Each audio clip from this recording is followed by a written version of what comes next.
And yes, hello and welcome everyone. First, I'd like to acknowledge the traditional custodians on the lands where I live and work. That's the Gadigal and Birabirigal people of the Eora Nation, and share my respect to elders past and present, and also extend that respect to any First Nations people present here today. I encourage you to share where you're coming from today in the chat. And my name is Casey Garrison. I'm a senior lecturer and the associate head of school for research in the School of Information and Communication Studies at Charles Sturt University. And I'll be chairing this session on our third day of the Australasian Public Library Conference, which is put on by the Libraries Research Group, which is a group of us, lots of us from CSU, but also from other areas around the world doing research in libraries. So this morning's session is on the theme of public libraries and early childhood literacy. And we are delighted to have three excellent presenters, including Associate Professor Emilia Djonov from Macquarie University, who will be presenting this presentation here, Picture Books, Puppets, and Craft in Preschool Storytime, How Artifacts and Their Connections Can Foster Children's Language and Literacy Learning. Next, we'll have Stella Read from the State Library of Queensland presenting Now and for Their Futures, Libraries Brain Building in the Early Years. And finally, Dr. Ruth Campbell-Hicks from Binningup Public Library in Western Australia, presenting How Public Libraries in WA Support Language and Literacy for 0 to 3-year-olds. So each of our presenters will present. And while they're going, feel free to put your questions in the chat and we'll get to those after each presentation. So to start us off, I would like to introduce Emilia Djonov, who is an associate professor at the School of Education at Macquarie University with research expertise and interests in early language and literacy learning, educational linguistics, and multimodal communication. She led the project Early Language and Literacy in New South Wales Public Libraries in partnership with State Library New South Wales, and has supervised PhD projects and co-authored articles on the language environment of infants and toddlers in early childhood settings, reading of picture books in home contexts, including multilingual and on TV, and children's engagement with and authoring of audiovisual and transmedia narratives.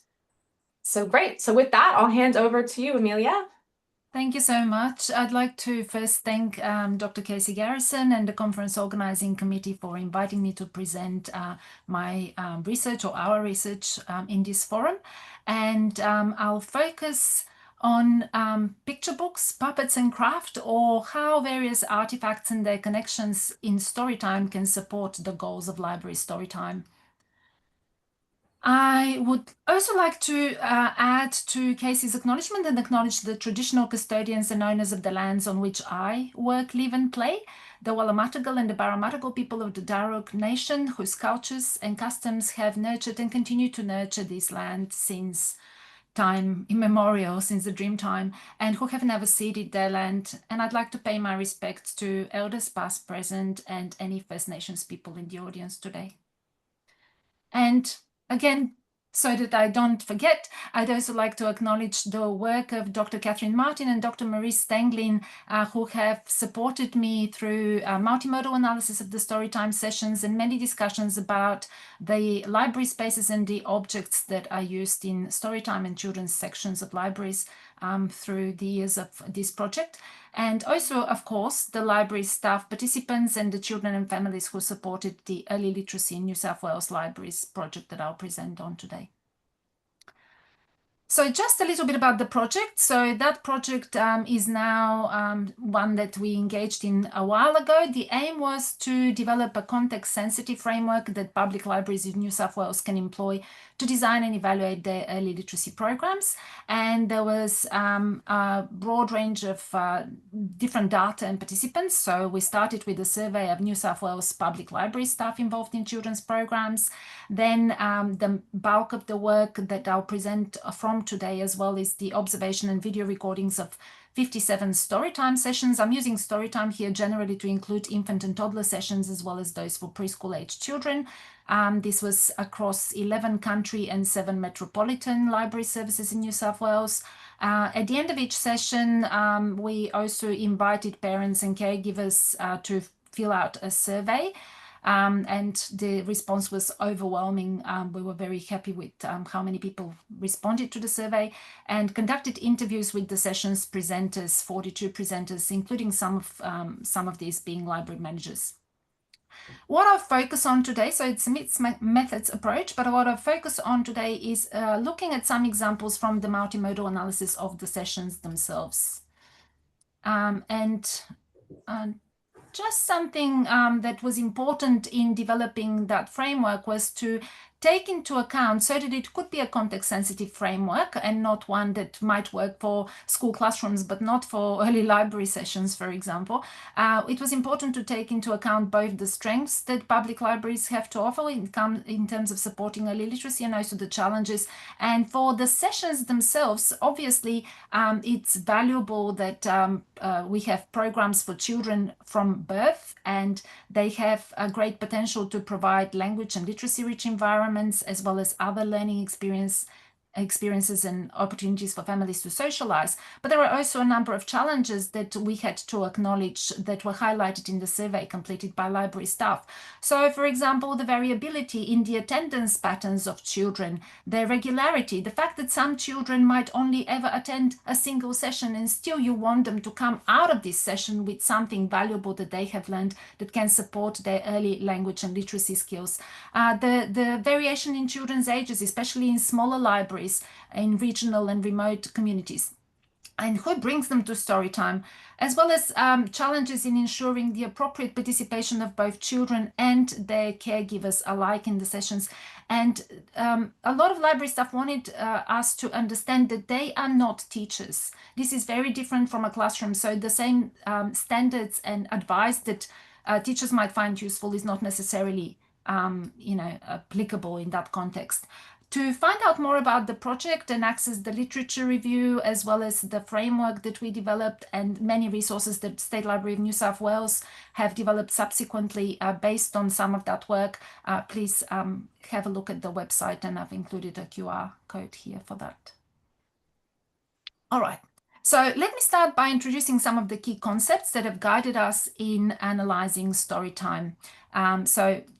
First of all, the goals of Storytime. I don't think these would be new to any of you, but things that came out in the survey is that the goals of Storytime, as Storytime presenters saw them, was to promote early literacy and language learning, but also to educate families about why this is important and how they can do it from birth, and also to build a community of avid readers and library users. And these goals are very tightly linked. Now, given that the central goals of Storytime is arguably to promote early language and literacy, it helps to just briefly review what are the kind of early language and literacy domains that research tells us are important for children to engage in and build knowledge, skills, and attitudes from birth and prior to starting school. Now, these can be seen as oriented, some of these can be seen as oriented to preparing children to learn how to read, to develop decoding skills, which are often the focus of the first years of school. And these decoding skills include phonological awareness, or paying attention to the sounds within the language, alphabet knowledge, learning the letters of the alphabet and understanding how they function, that they represent speech sounds, and also learning about the conventions and functions of print, how to open a book, how to navigate through a website, how to engage with an app or an ebook, where to find the book's title, and so on, directionality of print. All of these are important skills to have, and knowledge about the conventions of print. Now, what is interesting about these decoding skills is that they are very important and non-negotiable when it comes to learning how to read, but they are also skills that are somewhat easier to handle because they are constrained. It's a constrained skill set. The other side of this diagram here includes those skills that are more oriented to comprehension and to building children's ability to make sense of what it is they're reading or others are reading with them, and to then later on be able to learn how to make sense and learn through reading. So these include children's vocabulary knowledge, which is one that we have a lot of tools to measure, but also their other oral language skills, which are much harder to measure. And something that is also very hard to measure and unconstrained is children's background knowledge, which is built through a lot of experiences and language-rich experiences and interactions. And also their willingness to engage with print, with books, and reading with a purpose or print motivation. So moving on from the goals of Storytime, we see Storytime as a social practice because here we have recognizable patterns in terms of who the participants in that practice are, the presenter, the children and their families or the caregivers who have brought them to the session, what kind of activities it involves and roughly what order they'll be in. So starting with the welcome song, then always having some book reading, singing of nursery rhymes and so on, with the preschool sessions often ending with craft and then maybe a closing song. We can also describe these Storytime sessions in terms of other elements such as their location, their time, the performance mode or the pace, the repetition and so on, the presentation styles that presenters employ, whether they conduct the session and present themselves as a library staff member, as an educator, or as a performer. Some of them even sort of had that celebrity aura. But what I'll focus on more closely today is what might be termed resources and tools. And here, the book is obviously a very important resource, but also I'd like to invite you to think with me a little bit about props in Storytime or other artifacts, not just the book and how they relate to the books that are used. Now, this wonderful book that came out towards the end of our project, Supercharged Storytimes, has this to say about props in Storytime. They can help reinforce vocabulary development. They can allow children to relate 2D images to 3D objects. They can support narrative comprehension and children's ability to remember stories and songs. And they can help fine motor skills development in structured play. And they suggested also that these props are more important with younger children. And just a quote here, props are always a great way to prompt memory and provide visual reinforcement. The children can begin to develop critical thinking skills and learn to hold a longer story in their head. So all valuable points, but presented more or less as separate suggestions. So what I'm trying to understand here is how these props relate to the picture books and to the overall goals of Storytime. And something that we found really interesting is that, in fact, in Storytime and in children's library sections, there are so many artifacts, so many resources, and we argued that we should see these artifacts not simply as props, but as resources that can be used together to make meaning. And this also applies to picture books, because a picture book is, like other objects, is what I would call a semiotic artifact, a resource for making meaning.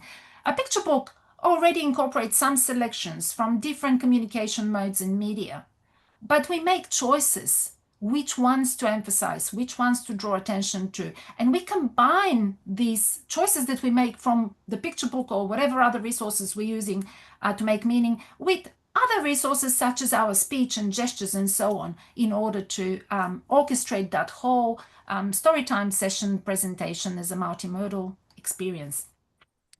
We've also found it interesting that a lot of these objects have a symbolic function. And here, moving beyond looking at Storytime as a social practice with a certain pattern, it's been useful for us to think about work by Basil Bernstein in education and Victor Turner in narrative studies, work on ritual. So ritual is to do with acts, very concrete acts and objects that, however, they're an expression, as Basil Bernstein would argue, of ultimate values, and they function to bind together all members of, in his case, he was focusing on schools, of the school community. Victor Turner also recognizes that rituals are storehouses of symbols of core values of the community, and distinguishes dominant symbols, which have more widely accepted, consistent meaning across different rituals, from instrumental symbols, which may be a bit more subservient to the dominant symbols, and to they function to attain specific goals within a particular performance.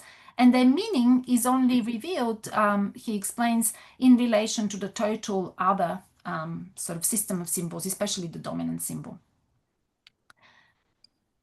And within work on multimodality, this sort of resonates with Marie Stenglin's notion of bonding icons. So this notion of symbols, artifacts as symbols resonates with that notion of bonding icons, where she argues that bonding icons could be buildings such as Sydney Opera House, or songs such as the Maori Haka, leaders such as Nelson Mandela, if you like, and so on. They are emblems of belonging to a community. And what they do is they fuse together a particular field, or if you like, subject matter experience, with a particular evaluation, with particular values, with particular appraisal. So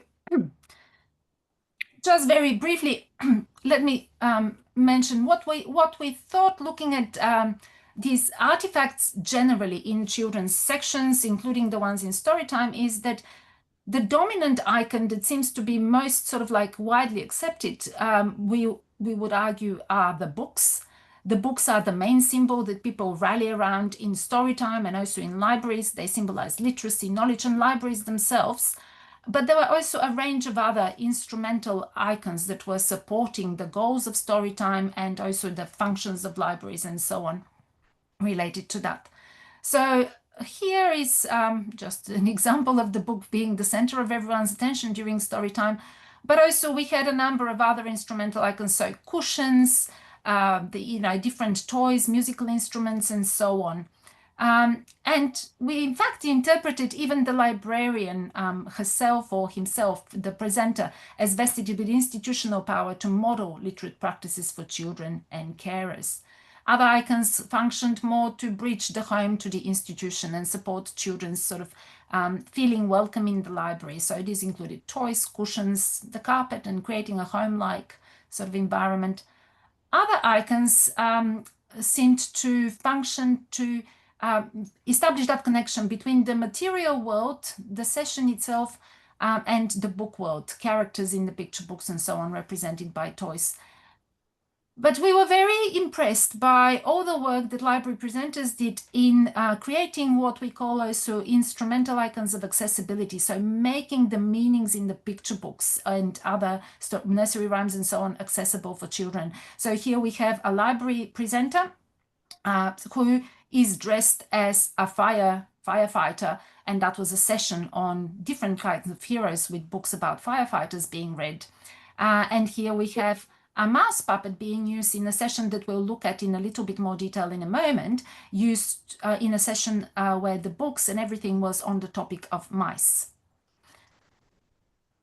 We also had icons of connections. So these were musical instruments. In this case, we have a mouse puppet, which is interesting because here that presenter used it at the beginning of every session, and children could say hi to it at every session. So this is different from the other mouse puppet that I'll look at a bit in a moment. Rolling a ball to and from each child for one-to-one connection, but also musical instruments for everyone to connect together. And often the same kind of object was used with different function. And this is where that understanding that these are objects for or resources for meaning making is important. So here we had the presenter using a bell when she was reading about the fire alarm to show what the fire alarm sounds like. And then children then took these bells and sang and made music with them. So here is for connection together, whereas here is an accessibility icon to make some of the meanings in the book clear. All right, so let us now look at two Storytime sessions, and I'm just aware of the time, and see what a multimodal perspective allows us to say, to notice about all the work that goes into designing and conducting these Storytime sessions.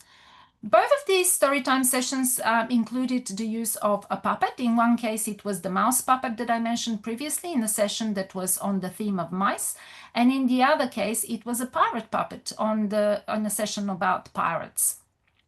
Okay, so I was interested to find out how they were multimodally integrated to support, in a context-sensitive way, the goals of each of these sessions. So the mouse session is in a local public library in the southern part of metropolitan Sydney, a very large one with medium high to high socioeconomic status, a lot of tradespeople in that area, mostly white European kind of background.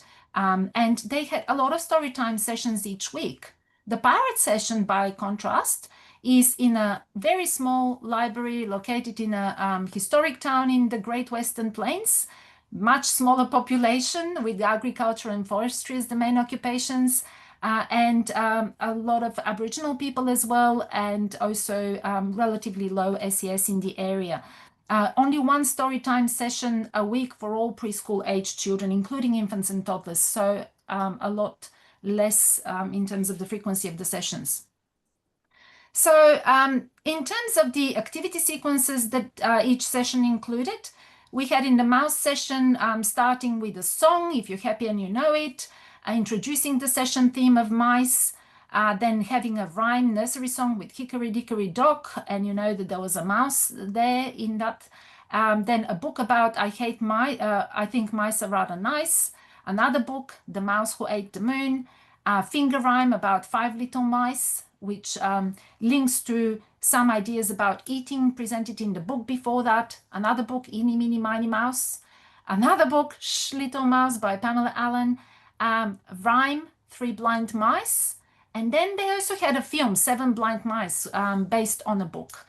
And finally, a craft activity at the end of the session where children made paper mice puppets. In the pirate session, another, what I think is a brilliant session, but somewhat different in the way that these different resources were used.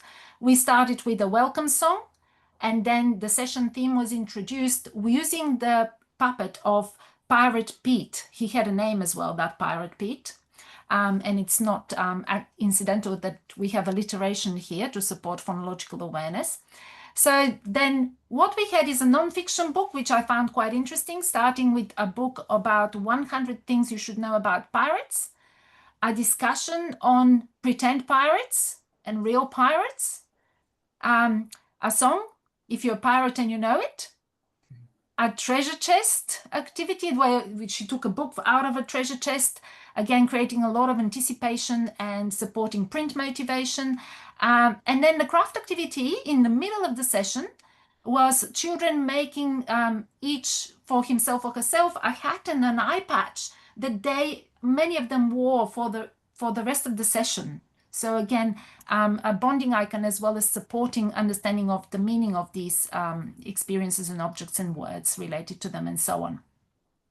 And then we had rhymes, songs, finger rhymes, all related to that topic of puppets. All right, I'd like to just very briefly take you through the introduction of each session. Just read out the introduction. Now, with the mouse session, we started with the presenter saying, now, today we're having stories and songs about something very special. Notice the positive appreciation of the session and the theme. Let me have a look in here. And she looks in the basket. What's hiding? I've got something hiding in my basket. And then she feels inside the basket. Something that has, I wonder if you can guess, listen to the clues, something tiny. And then she shows how tiny it is. And then gives them a lot of other clues. And then eventually the children guess that it's a mouse. And then she says, well done. And then she reaches into the basket and then takes out the mouse puppets. And then she says, oh, this actually isn't a very little mouse. And then this is quite a big mouse. And then a child says, I hate mice. And then she tries to sort of shift the focus away back on the topic of mice and the features of mice. But in that process of getting the children to guess what was in the basket, she supported them through providing a lot of clues that were supporting children's vocabulary learning, as well as, engagement in that session. Now, the pirate session started quite, similar in some ways and different in others. Today's a special pirate story time, and then she's reaching inside the bag and takes out Pirate Pete, the puppet. And I've got a friend here, and then she presents the puppet to the children and pauses. His name is Pete the Pirate, and then she turns the pirate one way and then the other. And he's a very quiet pirate, in case any children were scared of pirates, right? He's so quiet. And then the puppet actually talked to the children in that session later on. But it's interesting here, we had, oh, he's actually shaking. And then she said, oh, but it's me who's shaking, because she was worried about being video recorded and, you know, the session being analyzed. He's very shy. And so then she engaged the pirate Pete in teaching the children some pirate words that then supported them in chiming in and joining in the reading of some of the books that use the pirate words. So I am mindful of the time, so I'll probably skip all of that. But I just wanted to say that a careful analysis would also show how the different gestures that were used, as well as the mouse puppet, and returning to some of the mouse puppet and then making some of these gestures about explaining that mice have long tail and so on and so forth, that this was very carefully multimodally orchestrated. In this session with the mouse, the focus was on building children's vocabulary to be able to talk about mice, to describe the way that they move, the way they eat, what they eat, how they look, and so on, and also developing that knowledge of a particular topic. In the session on pirates, again, there was a lot more engagement with Pirate Pete as a character, but also important distinctions that were drawn, that she drew children's attention to in terms of pirates in fiction books and pirates in non-fiction books, and how we read a non-fiction book as well, and how they could go and find different information about ships or whatever they were interested in. So again, there was a lot of very careful integration, and speech and gestures also played an important role. But that's a lot of work to select all of these resources and to think about how to connect them. And if we compare the two sessions, we notice that this close analysis allows us to see that both of them had a consistent overarching theme across all the different activities.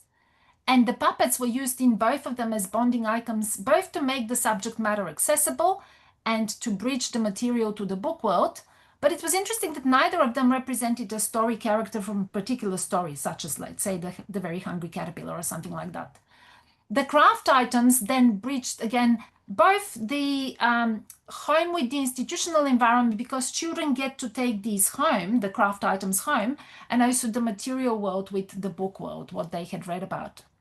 But there were also very interesting differences in that the mouse session overall seemed to focus much more closely on the subject matter of the session and make the puppet a link to the specific themes of the books, whereas the Pirate Storytime session used the puppet a lot more for creating group cohesion and connectedness and affiliation. And I think that relates again to the frequency of the sessions offered in each library, to the kind of community that the librarians were very familiar with, and so on. So just to conclude, I hope that while this has been a bit of a whirlwind tour of some of our thoughts and work, and we are yet to publish that work on these artifacts, I hope that this shows that picture books and other artifacts are important resources for fulfilling the goals of library storytime. And I've just noticed a typo, and that a multimodal perspective highlights the presenter's understanding of the goals of Storytime and its value for promoting early literacy and also a sense of community, but also that it highlights the workload, resources, and professional knowledge that it takes to design and conduct an effective Storytime session. So thank you so much for your attention. I'm not sure if I have time for questions, but if I do, I'm happy to address them. Thank you, Emilia. Yeah, that's great. Yeah, I think we could have time for 1 or 2 questions, maybe pop into the chat, or yeah, I think that I like the finding about the workload and just the knowledge it takes for public librarians to support early literacy. You know, it's not just you go in and do it, right? It takes a lot of yeah, planning and preparation. Yeah, and I think even at the university, this is something we try to emphasize in the subjects. I'm the children's librarianship specialization coordinator, so I teach in those classes, and this is a good reminder. I need to put some of your stuff in there. Thank you. Yes, thanks so much. And Julia said thank you, Emilia. She's really interested in learning more about your research, and particularly as you used her library as an example. That's awesome. Yeah, thank you so much to all the libraries who participated in that project. I've really enjoyed working on it, and also, of course, some people in State Library who supported me, especially Miley Joseph, who is now somewhere in university or in Queensland. Oh yeah, I've known Miley as well. She presented for us in the past It too. was wonderful in terms of helping us understand some of the challenges related to story time. Yeah, and Ruth brings up um, another comment. Despite the importance, most presenters are library officers with no formal qualifications. Absolutely, and this is part of, I didn't have time to elaborate on that, but you know, when in the survey, library staff who completed it said, you know, it's important that people and the framework that you design understands that we're not teachers. That was another of their concerns. But it was kind of also funny to observe how many of the children and families interacted with the presenters as though they were teachers. So some of the parents would even say, "Oh, go and tell the teacher." So there's a lot of pressure. And thank you so much to Ellen Fawcett, who's also supported this project, for including the link. And I Right, yeah. have to say that State Library of New South Wales have done a lot of additional work afterwards in making some of the framework, the advice in the framework and the resources a lot more accessible and interactive and fun to engage with on their website. Great. Well, thank you so much for that, Emilia. And then I'd like to introduce our next presenter. So Stella Read is manager of the children and families at State Library Queensland. Stella and her team develop and deliver programs for children aged birth through to 8 years, including the creative play space, The Corner. In addition, the team provide backbone support for the First Five Forever program delivery in public libraries and Indigenous knowledge centers across Queensland. Stella has an educational background in visual arts and museum studies and has developed and delivered children's programming for Out of the Box, the Brisbane Writers Festival, and the Ideas Festival, and loves working side by side with children and families on these programs. So with that, I'll hand over to you, Stella, and share your screen. And you're just on mute. Yeah, all those little things.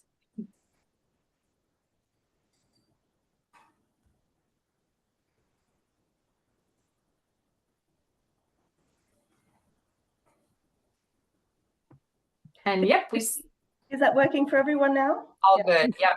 Hi. Thank you for that introduction. I'm Stella Read, the manager of the Children and Families team at the State Library of Queensland. Just see if I can get those PowerPoint to move. Bear with me a second. It doesn't look like it's, yeah. Is that moving for everyone? Yep. Okay. Let me begin by acknowledging the traditional owners of the lands that we gather on today and pay my respects to elders past and present. I am joining you from the unceded lands of the Yuggera, Jugger and Turrbal people, and I pay my respects to them. I'd also like to extend my respect to any First Nations people that are joining us today. Libraries and Indigenous knowledge centres have long been places of connection and learning, so it's a privilege to share this space with you all today. I'm going to be talking about First Five Forever, which is an early years program that's delivered through the Public Library Network. The State Library delivers in partnership with the Public Library Network in over 325 public libraries across Queensland. Over the last decade, First Five Forever has been on a pretty big journey. Its foundation has always been a vision to ensure that every child in Queensland has the best possible start in life. It was launched in 2015 as a Queensland government-funded initiative, And the program was developed from insights gained through national and international early years research and pilot programs, and a shout out to our Western Australian colleagues for better beginnings. From the outset, it was always delivered in partnership with local government through the Public Library Network and Indigenous Knowledge Centre networks, recognising that libraries play a critical role in place-based delivery and community hubs and like a beating heart in their communities. We think that the success of First Five Forever lies in its ability to adapt and thrive through the application of some core principles, but that get to be tailored to the local context and adapted by libraries and councils to be relevant to their communities.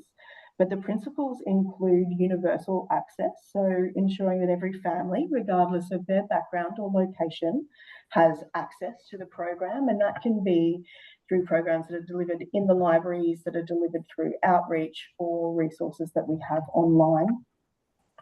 We reach into communities to reach Queensland families. So how do we, I guess, encourage what has happened over the last 10 years? What we've seen is that this funding into this program has enabled and encouraged public libraries to be able to move beyond the public library footprint and into their communities to meet families where they are.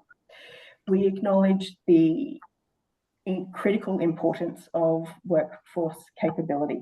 So building the skills and expertise of library staff to deliver impactful and evidence-based programs, and knowing that, and I'm sure for all of you that would know libraries, are in libraries, know that they're all really different. We've got libraries that in Queensland that have got 30 branches and huge staff capacity and capability, and we also have very small libraries that might be open for very small amount of time, and they've got many hats that they have to wear. They're also doing the dog registrations, and in some places are doing so many other community services, banking within the library. So workforce capability has to look many different ways throughout this program. Another one of the core principles is partnerships and collaboration. So Judy, you may need to wave your arms in the air. Strengthen ties within community organisation, local governments and other partners to make sure that we're building that sort of strength-based and early years ecosystem at a local level. Queensland's 325 public libraries and Indigenous knowledge centres have been instrumental in embedding these principles. And what First Five Forever looks like across the network, across these 325 places, does look incredibly different, but it does sort of, it always meets those principles around having safe family-centred spaces, welcoming environments for families to connect, learn and grow. From the program's inception, the simple but powerful messages, and I think simplicity is one of the key things that we have learned along the way. Talk, read, sing and play encapsulates what First Five Forever is all about. It's about nurturing early childhood connection and development, which can be talking, playing, reading, singing together. It can be making sure that libraries, families, community know the importance of serve and return interactions where parents, carers and children engage in those back and forth communications. It's talking about and taking lead from what are children's experiences and interests. It's shared book reading, which is interactive and full of conversations, and sharing back to our last presentation, we know how important that is, the nuance, the modelling of it and the fun and the nurture that comes from those interactions. And looking for everyday interactions within the community so that the children, families, parents and caregivers know how to draw everyday teaching moments with their children as they're going about their daily lives. The partnership between local government and Queensland's public library network has been a cornerstone of First Five Forever's success. The results from our last reporting period showed that we had over 890,000 children and families participating in First Five Forever activities across the state, which is phenomenal, and a testament to how libraries are engaging their local communities. It was an 8% increase in a program offer from the year before, but I think more significantly what we saw was a 49% growth in collaborative programming. So 3,714 partner sessions, libraries partnering with other organisations in their communities to be able to work together for the same outcomes for children and families. Excuse me while I drink a bit of water. We have learnt some lessons along the way. So with any long-term initiative, we have grown, and we've learnt definitely from the libraries and how they deliver. We know that libraries are vibrant hubs of connection. They're not just places for books, and though that is a critical connector for and resource for children and families in their early development journey. But they're also spaces where families connect with one another and their broader communities, and we know how important that connection and well-being is in family well-being. We can see that dedicated investment really does yield results. So by investing in libraries, the program amplified what was already happening. So amazing programs already happening in libraries, but we increased the capacity to deliver evidence-based programs, resources, and information to support children's development. We also learned that we needed to evolve some of our messaging. While early literacy has been a core focus and continues to be a core outcome of the programs that Queensland libraries are delivering, we've learnt that not all programs, professional development sessions or messages resonated with families and library staff, and the strong emphasis on the early literacy sometimes overshadowed the broader ways that libraries contribute to early years development. So we really went on a journey to try and simplify some of our messages, knowing that the network is so broad and families are so diverse that the more simple messages that we could give to families and libraries, hopefully the more impact that we would be able to have. So over the past 12 months, we've worked in partnership with AEST, the Australian Research Alliance for Children and Youth, and the Thriving Queensland Kids Partnership to create a bit of a framework for our work, which is the First Five Forever Early Years story. This gives us some shared language and a vision that strengthens and identifies the purpose of libraries in early years development here in Queensland by aligning the work that libraries are doing with what children need to thrive. So the early years story really looks and builds on the wellbeing domains from the AEST NEST model.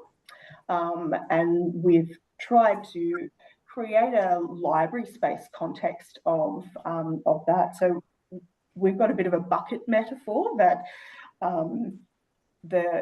what is in the NEST model is what children and families need to have access to thrive. So nurturing and secure relationships.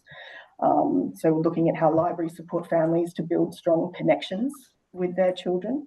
When I say families, I mean carers, I mean all of us in the community that are in children's lives. Children need experiences and environments that promote health and well-being, and library spaces, programs, collections can really connect families to those. Opportunities for play and discovery, storytime sessions, play-based sessions, and spaces in libraries that promote play. Libraries are doing this work every day, offering engaging play-based activities that inspire curiosity and creativity for children.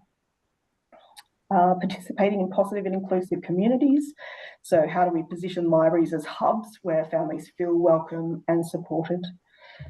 Children and families need a sense of belonging through identity and culture. This is, critical to the way that libraries are working to celebrate diversity and the cultural heritage and the connections and the relationships with their local communities. And we know that families need material basics and access to services and support. And while some of those really critical frontline services are not what libraries are in the business of, they're certainly connectors to other organisations that can provide that.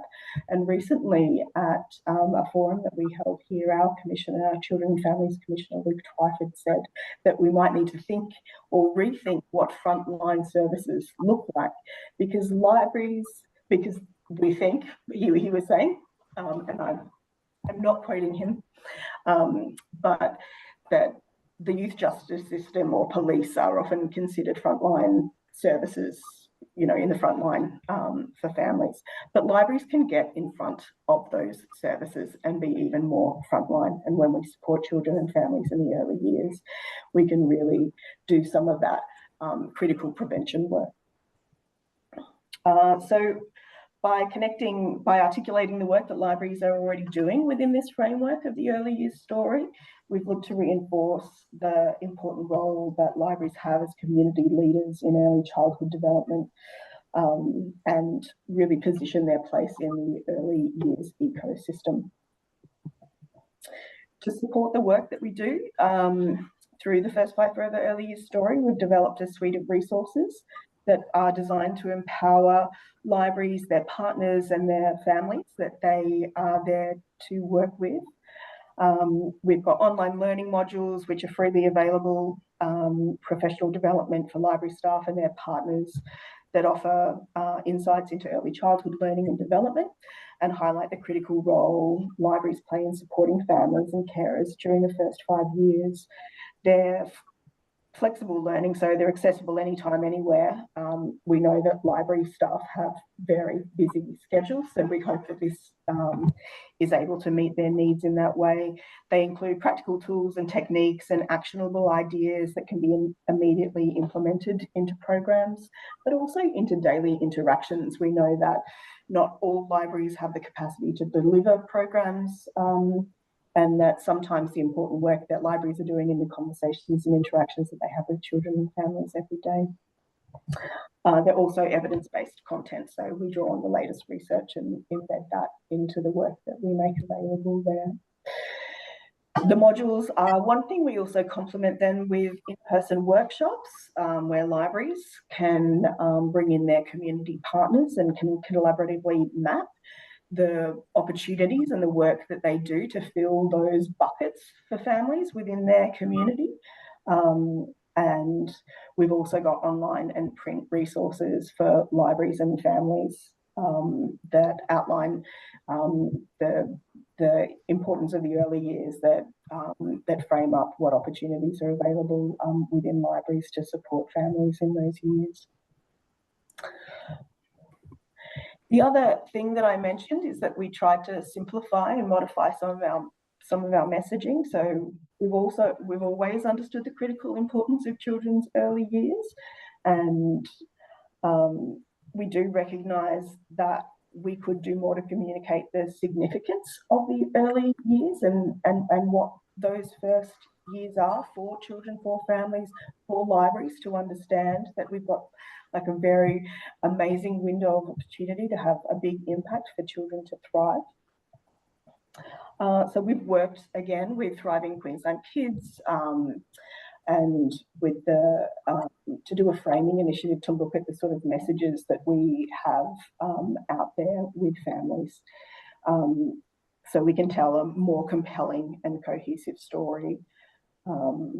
We know that children's health and development are shaped from conception onwards, and that's probably something that, as libraries we get to take advantage of. We know that, like the first couple of months of life are very busy for families, but there is a time from conception where people are looking for information, where they're looking to grow that. So those messages from conception onwards are really important.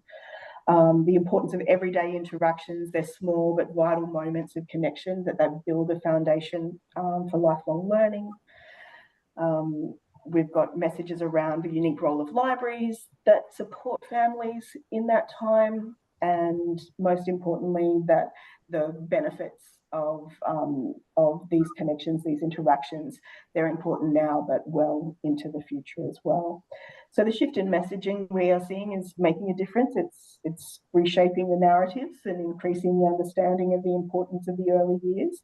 It allows us to sort of advocate for and bring on board community champions of childhood as well, as we share those messages with our partners, and libraries are making those connections and sharing a shared language, so that, you know, parents and families, as they interact with many different services in their community, are hearing the same things. You're doing a great job. You're talking, reading, singing, playing. These things make a big difference for your children. So it's a bit less exciting here, but this has led us to create a theory of change for First Five Forever. So we're looking at the impacts that the program looks to have into the future. So children foundations in the early years. Children, parents, caregivers and families experience a high level of well-being, and communities have robust support systems that foster children's growth and family well-being. And we get there through the inputs that you'll see in that first column there. We know how important it is that children and families' agency is respected, and the role of parents as the first educator is foregrounded in the work that we do. First Nations knowledges and child rearing practices have had children, Aboriginal and Torres Strait Islander children, thrive in country for 65,000 plus years, and we have a lot to learn there. We know that evidence-based is important. We know our partners are important. We are lucky to have dedicated funding here. Our partnership with local government is beyond First Five Forever, so it's a trusted partnership that we can draw on. And importantly, the public libraries and the Indigenous knowledge centres themselves, the people that are in them that know their communities, that are connected to the families, are a critical input to be able to reach those outcomes for families. And then we've got these activities and outputs that State Library is doing to support the network, that libraries are doing themselves, that our partners bring into the work that we do through statewide services and program leadership, translating neuroscience into practical resources, delivering place-based spaces and programs, and building workforce capability and network development. So that's where we've been, and just a little bit of where we are now. Now and for their futures, Libraries Brain Building in the Early Years National Forum was jointly hosted by State Library of Queensland and the Queensland Brain Institute on the 21st and 22nd of May 2025. It was a program that was co-designed by SLQ, by QBI, but also with ALIA and public libraries across New South Wales, Victoria, South Australia and Western Australia, and with a huge commitment to being able to see as a national coalition of libraries. There's over 1,400 public libraries in Queensland, the important role that they can play in being able to really shift the dial for children and families in the early years. We had 80 participants nationwide that included library leaders, researchers, practitioners, philanthropic representatives, and it was amazing to see that when we looked back on who attended, it was a 50-50 split of library partners, all seeing the value that public libraries have as a critical resource, as place-based implementation possibilities to be able to engage with children and families in the early years. And so what came out of that was a development of a statement of commitment to become a national alliance for libraries and the early years, to form library-led but interagency working groups that could create a working together agreement for resource knowledge and sharing. So there was a very big theme in this around radical sharing and radical collaboration. We all do a lot of work. From from session plans to research and evaluation, and we can draw from each other's resources and experience, that we could collate and conduct data research and impact measurements to improve our services, and that also we have an important role to advocate for the recognition and sustained investment in libraries as a foundation of place-based early years support and a critical player in the early years ecosystem. So I guess that's where I wanted to leave it. I know that you're all incredibly active in this space, and where we've got to here is about how we could share those resources. If anyone has any questions or would like any more information, we would be very pleased to hear from you, and if you have any questions about First Five Forever as well. So thank you for your time. Thanks so much, Stella. That's so great. It's so amazing to hear the things that you're doing in Queensland. And Caroline had a question. Are all of these First Five Forever resources freely available to all? Yeah, that's right. So everything that we have is available on PL Connect. What I could do is I could send a link out through UKC maybe so that we could share more broadly. But yes, it is a bit of one of the things that we're looking at is accessibility of information, because some of the stuff that we have, we've got a lot of it and it's not that easy to find. And I'm sure many other libraries are in a similar sort of position.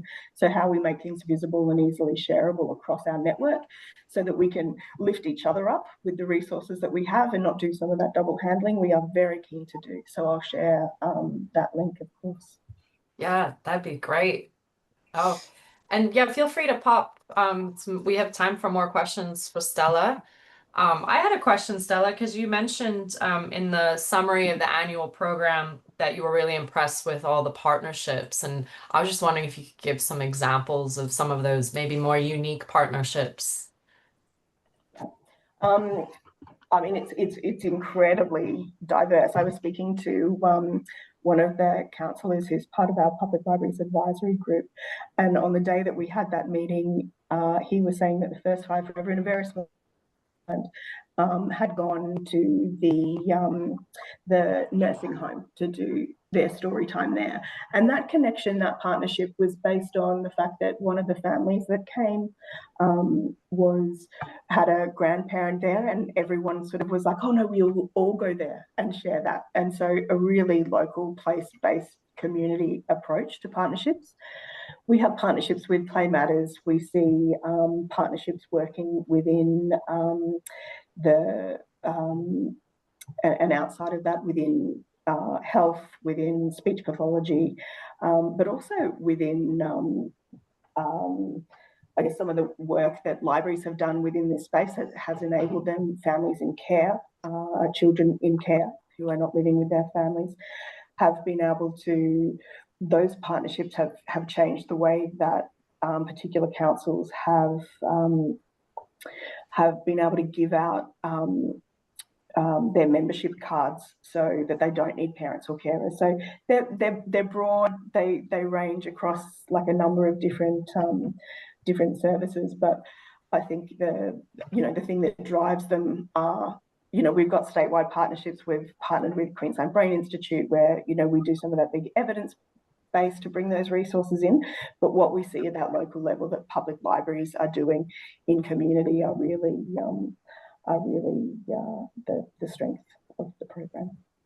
Yeah, oh, that's so great. And that feeds into some of the work people were talking about in other sessions at this conference, in connecting different members of the community and going to them instead of waiting for them to come to you. Yeah. And I think, we have been very privileged to have that dedicated funding that one of the principles of the program is about reaching Queensland families. So there is, that expectation of being able to find families where they are. And for many families, public libraries are very welcoming spaces, and but for some families, they're not there yet either. And so being able to work with partners, to be able to have those collaborations, to be able to move outside the footprint of the library has been really enabling for some of the libraries that we work with. Yeah, fabulous. Well, there's not any more questions for Stella. We might head over to you, Ruth. And I'm going to be driving Ruth's presentation. So hopefully that's working. Everyone can see that. Great. So looks like you've just gone on mute, Ruth. I can see you have, I will ask you to unmute. There you Better. go. That's Yep. better. Yes. Yep, and I'll just go on mute so then you're not having my. Okay, cool. So can you go to the next slide, please? Okay, so that's just a little bit about my background. But first I want to say thank you very much to Casey for inviting me today and for all the organisers of the conference. It's a great pleasure to be here. And just a brief thank you to the Acknowledgement of Country. We're in the Binningup country here in Western Australia, so a different part of the world to everybody else. So thank you everybody for inviting me along. 30% of children are not regularly read to by adults. 40% of the population have insufficient literacy skills for everyday life. 50% are unable to comprehend extended texts. And the general reading age in Australia is only 10 years. So my name is Ruth, and I'm concerned about these very disappointing statistics. I'm planning to share with you today some research that may assist in hopefully improving some of these figures. So next slide. Thank you, Casey. My public library experience over 30 years, along with teaching children in Australia and many other countries, has shown me that all children have amazing potential, and a lot can be done to help this potential to be achieved. However, the statistics mentioned above are real and current, and are particularly worrying in an age of misinformation, disinformation, and artificial intelligence. In addition to printed information about a declining trend in school readiness, I heard anecdotes from long-term practicing teachers about more children now starting their school journeys unprepared for formal learning. This includes poor self-regulation, poor social engagement, poor development, such as not being toilet trained, not being able to dress themselves, or still using a dummy, and poor oral language skills. I wanted to investigate the role of public libraries in supporting children's language in their before school years, using data from the Australian Early Development Census as a quantitative basis. The AEDC gathers information from 98% of children across Australia as they start their formal schooling, providing a wealth of figures on children's social, physical, and emotional well-being, along with their general knowledge, language, and communication skills. It assesses how well local communities have supported their young residents. On this statistical basis, I then wanted to provide qualitative descriptions and explanations of real-life activities as they occur here and now in Western Australia. AEDC results indicate that 20% of children are vulnerable on one or more of the established domains, and it is well understood that children who start behind usually stay behind. It's hard to catch up, and most rarely do. So, what can be done about this, and how can libraries help? Next one, thank you, Casey. Language development begins from 1 month after conception, when the brains of babies and toddlers are primed for learning. From the moment of birth, language abilities must be encouraged, since learning trajectories can set children on one or two paths, either a path of growth or alternatively a path of struggle. Evidence overwhelmingly indicates that attention paid to children's learning during this time has substantial benefits and can be boosted by multiple opportunities, supportive relationships, and immersion in varied experiences. A newborn's brain, which weighs 25% of its adult weight, increases to 50% of adult weight in the first year of life and 80% in the next 2 years. Along with increase in size comes increase in activity, with a toddler's brain twice as active as an adult's, and brain pathways prioritizing features such as exploration and an openness to new possibilities. The first years of life, when networks are being dynamically created, are vital for new learning, and children can learn up to 10,000 new words in their first 5 years. By the time the child is 15 months old, parental engagement with their language learning is having a significant impact, positively if the parents are aware and engaged, but negatively if they are unaware of its importance or unable to engage due to challenging personal circumstances. And not only does each child benefit personally from proactive input, also the country's economic system benefits, since economist James Heckman found that investing in early learning had a return on investment of 13%. And this compares favourably to an average return on investment of 7% for the financial sector. So support of early learning is good for the individual, the community, and the nation. Next, thank you. So to collect quantitative data about how libraries are working in practice with very young children and to describe lived experiences of young families, I conducted visits, interviews, focus groups and audits at a range of West Australian public libraries. Visits included story times, rhyme times and times of general library use, gathering information at large, medium and small libraries and in metropolitan, regional and rural locations. As an observer, I noted how relaxed the families were or weren't, how engaging the presenter was, how welcoming the library was, and how much explicit language teaching was offered, and anything else that appeared relevant. My second data gathering instrument was interviews, and these included local government councillors from each of the cities or shires in the study. Councillors play a strategic and financial role and can set the tone for how library services move forward or not in their local area. But they turned out to have limited and sometimes outdated knowledge of the broad work that libraries do. My second group were senior staff and library managers who organise library activities on a daily basis. They make difficult decisions about which programs to fund and staff and which ones cannot be managed. They are fully aware of their community's literacy needs. And then I interviewed library officers, and it became clear that it is the library officers who are the most critical in delivery of early childhood activities. They are the ones who meet regularly with families face-to-face, who develop relationships, who manage excited toddlers, who have a talent for enthusiastic presentation, who have learned how to raise their voices above the hubbub of many toddlers, who sing Incy Wincy Spider for the umpteenth time, and to do this with a smile on their face and genuine pleasure.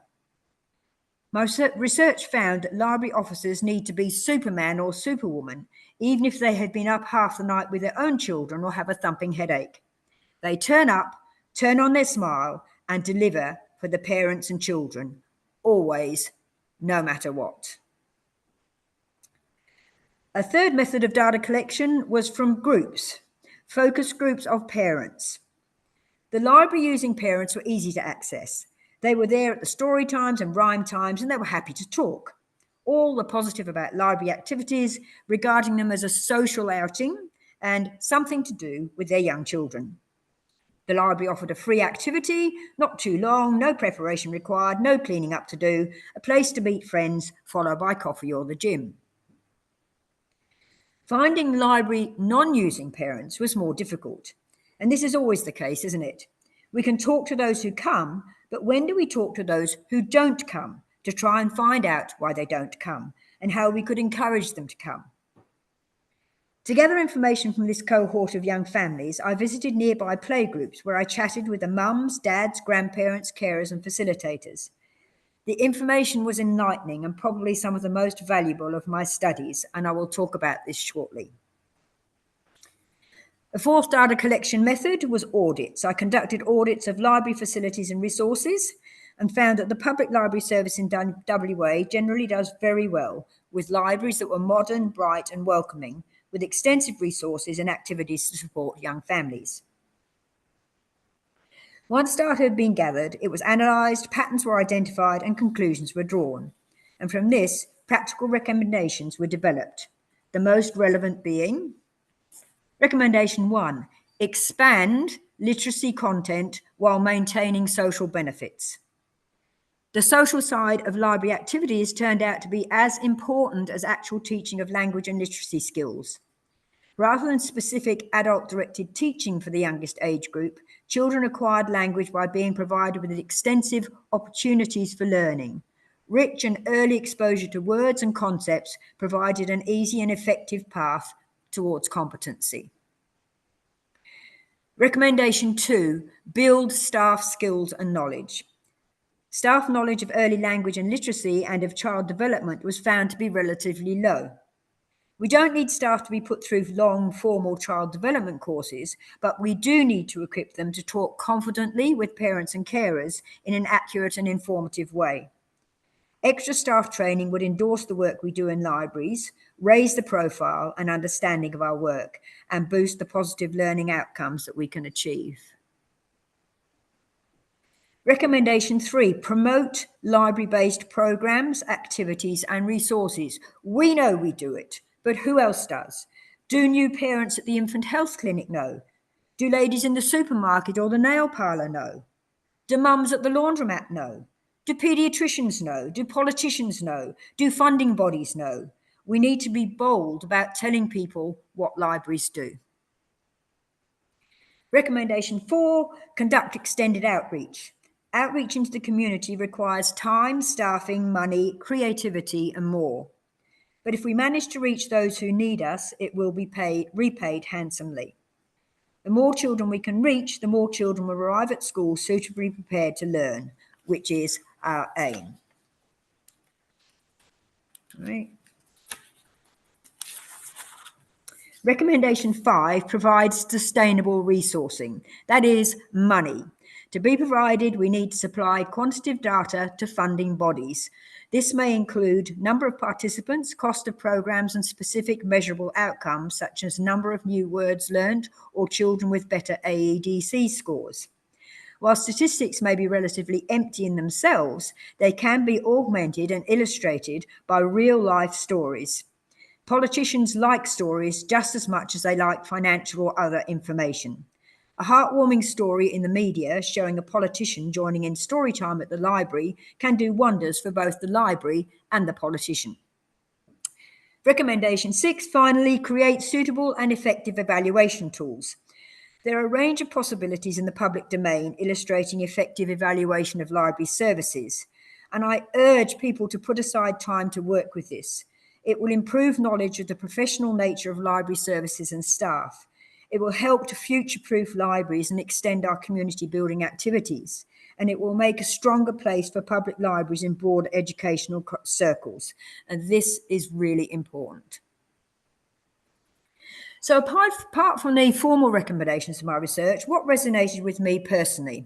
And here we have what I learned. Libraries have a great range of programs on offer. This was one of those typical PhD findings that is obvious to all of those who work in the field. We know we do a lot of programs because we do them on an hourly, daily, weekly and yearly basis. This needs to be formally reported so that libraries can be better seen to be the powerhouses that they are. Evidence suggests that rather than targeted programs working on the deficit model, it is universal programs that are available to all families that work best. This is generally what libraries offer. And within the libraries of various sizes and social contexts included in my study, a total of 20 different programs was delivered. Along with the respected Better Beginnings program, creative activities in the study's list of regular events included Toddler Time, which was a structured catch-up program for those children who need extra language or behavioural support. Learning with Storytime for families interested in direct learning opportunities. Online story bites and rhyme bites for those who may be housebound through illness, lack of transport or other reason. community story times in a range of locations with an aim of engaging current library non-users who may find visiting a library building challenging, and story dogs that help children learn to read by reading to a friendly, calm, and entirely non-judgmental dog. Other early childhood programs noted in the literature were Talking is Teaching, Books on Buses, Dads on Saturdays, Dive into Books at a Swimming Pool, Grow a Reader in a Garden, Words Grow Minds, Tiny Happy People, Book Babies, Wiggle Wiggle Read, Bright Tomorrows, and many more. There are also some fabulous ideas internationally, such as Man in the Moon for dad-only story times, Alligator Pie for story times in daycares, Give a Kid a Muffin for low-income and migrant families, Pop-up Library in the Park or other venue for current non-users, and the Silver Suitcase for bulk book deliveries to daycare services. All right. Okay. So my second learning on a personal basis was that parents need support. It was found that many parents lacked confidence in their parenting, that they were unaware of the need to support language development in their young children, and they frequently had little idea what libraries offered. I mentioned earlier about speaking with non-library using parents, and it seemed that these parents were often the ones who needed support raising their young families. Here are some of the concerns they had. They didn't want to go out because their child had a behaviour problem and was disruptive. They had no support, little money, and challenging home circumstances that made it difficult to get organised for a library or any other visit. They had difficult school backgrounds that resulted in reading, learning, and books being taboo topics. They had anxiety from previous library visits when they felt belittled, frowned at, or uncomfortably out of place. Libraries were for reading. Babies can't read, and kids would learn to read soon enough when they got to school. No need to go there. Their children were not interested in books or listening to stories. They preferred screens. And as an aside, latest figures suggest that 50% of 4-year-olds have their own device on which they spend an average of 17 hours per week, which is time that can instead be used spent playing, imagining, socialising, running, jumping, reading, talking. Another problem, going to the library was out of the question. Libraries were for clever people. Libraries were for people who could read well. So if you had a reading problem, you're not going to go there. Libraries are old-fashioned. Since all families' information needs were met by Google, so visiting libraries was unnecessary. And finally, libraries have grumpy people in them. So, my third really personal concern, outdated perceptions of libraries are still common. The grumpy librarian stereotype is alive and well, mostly amongst the 60% of the population who haven't visited a library in the past few years. And we must do something about this, since because of these outdated perceptions, resources and facilities that may be useful, I've lost my piece of paper, may be underutilised, often by those who could benefit most. Whether it takes social media posts, TV advertising, gimmicky giveaways, sponsorship by high-profile people, whatever it takes, we need to look at this.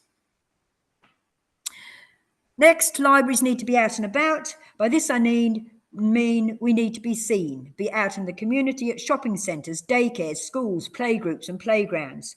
Story times can take place at laundromats, do-it-yourself stores, hospital waiting rooms, prisoner visiting areas, sporting clubs, garden centres, beaches, anywhere where families gather. And finally, libraries need meaningful data and clear outcomes.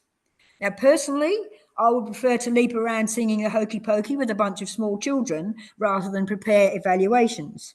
But nevertheless, this is critical because poor understanding of what libraries do is often behind the relatively low profile they have in educational and professional circles.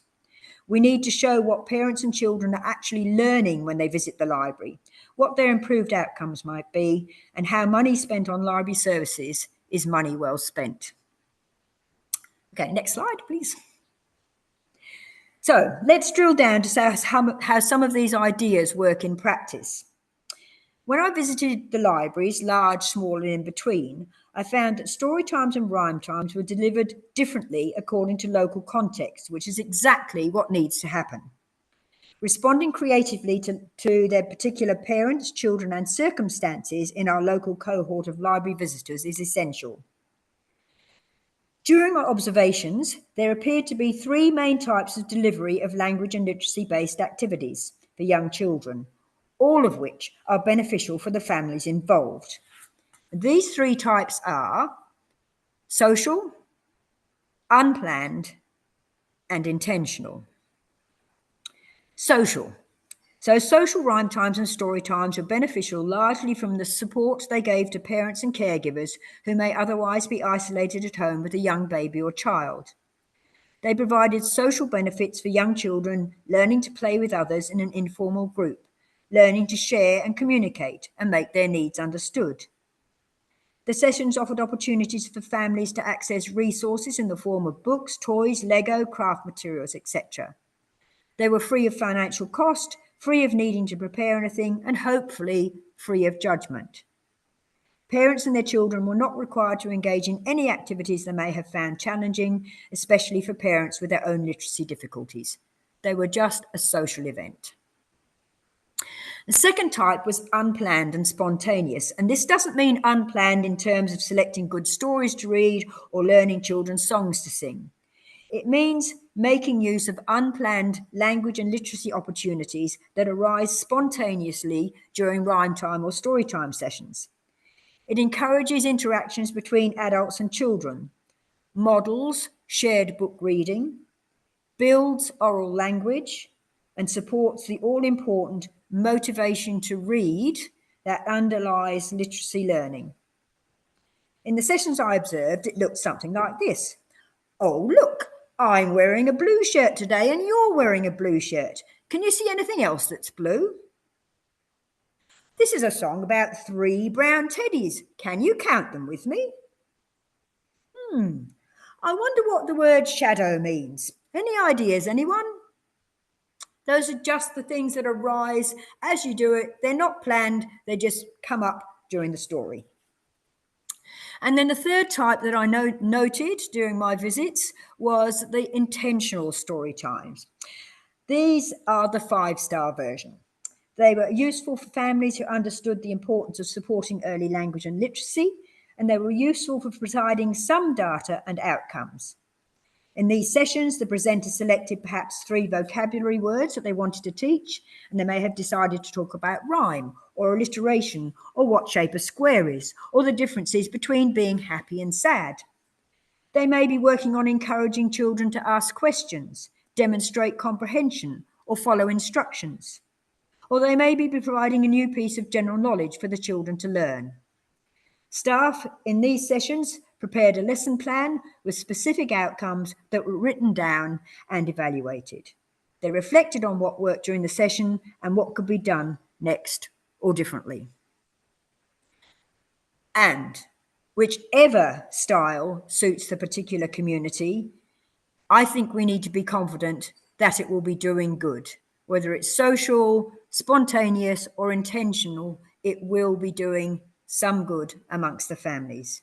Next slide, thank you. Next slide, sorry, next one.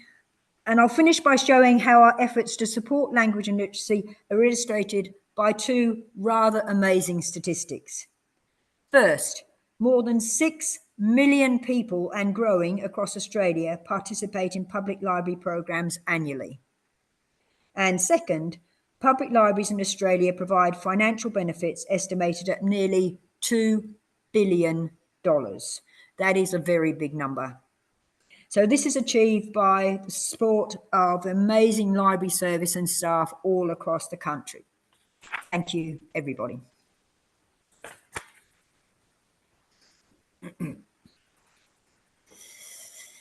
Great, thank you so much for that, Ruth. Really great study and interesting, not staggering statistics there.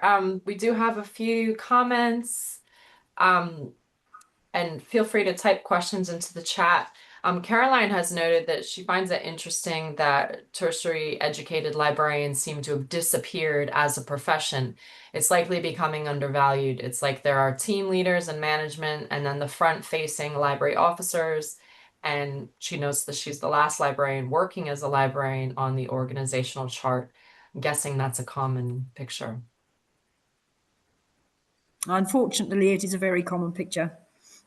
I don't have any solutions to it. I find it very sad, given that last statistic that, you know, libraries provided $2 billion to the economy, and yet qualified library staff don't know where they are. And Pauline noted it's similar in school libraries. School libraries are as rare as hen's teeth now. Some schools don't even have teacher librarians, and schools can put their dedicated funding for their libraries elsewhere. And yeah, I was just wondering, Pauline, which state are you in? In New South Wales, we still mostly have, we're still supposed to have qualified teacher librarians in our schools, but in Queensland. No. Yeah. Oh. And I know in WA it's quite dire Yeah. as well. Catherine noted as well in Victoria, most don't have, and it's predominantly the private schools in Victoria that have them. Yeah, which is a worry to even making gaps bigger, right? Or wider. Similar in SA, NT. Yeah. And I hope it wasn't too depressing reading out all those reasons that people find not to come to libraries and not to, but that's what I heard. Those are the results. That's what people are saying. So yeah, I guess it makes even stronger case for advocacy, as you noted. And Emilia, feel free to go off mic. Thank you, Ruth. I really enjoyed your presentation. I was wondering from your from the sessions that you observed and generally from your experience, whether you could add a little bit more on the different, what you presented as the different types of sessions, but I guess that was just for simplicity on the slide, because, you know, one of the things that I've noticed is that the sessions that were very successful, they tended to combine the planned approach, intentional approach, with what you termed unplanned, or, you know, is rather, you know, more, spontaneous probably works a little bit better for spontaneous is a better word. Where you notice those teachable moments, even though, you know, perhaps some, you know, session presenters don't feel comfortable with that kind of education terminology. So I wondered whether you've got observations on that, the extent to which I think this relates back to the fact that most presenters at library story times and rhyme times are not qualified. They're the library officer, they're the one who's got the youngest kids, they're the one who's who doesn't mind jumping around and being silly. So the expectation that they'll do the 5-star version of the planned things is probably not that realistic. And the other thing is, because I looked at large libraries, probably not as large as in Queensland, but I was also looking at regional and rural libraries, where again, as somebody mentioned before, the library officers have many other roles and they're library officers. So, you know, if they might be scratching together that morning, what stories can I do and how can I do this? So it's not like the resources are there for them to do lots and lots of planning, or, as my big issue is, evaluation. We just don't do it. Yeah, and this is I suppose where the approach that Sharon mentioned before, with, you know, the planning happening across the community from different branches would help, because it is very intensive. Great, thanks, Emilia, and some good discussion in the chat. Sequin noted that they always have something planned and always ready to go off the book, because like you said, Ruth, you can get a wide range of ages, and the props definitely help recapture that focus. The fun stuff.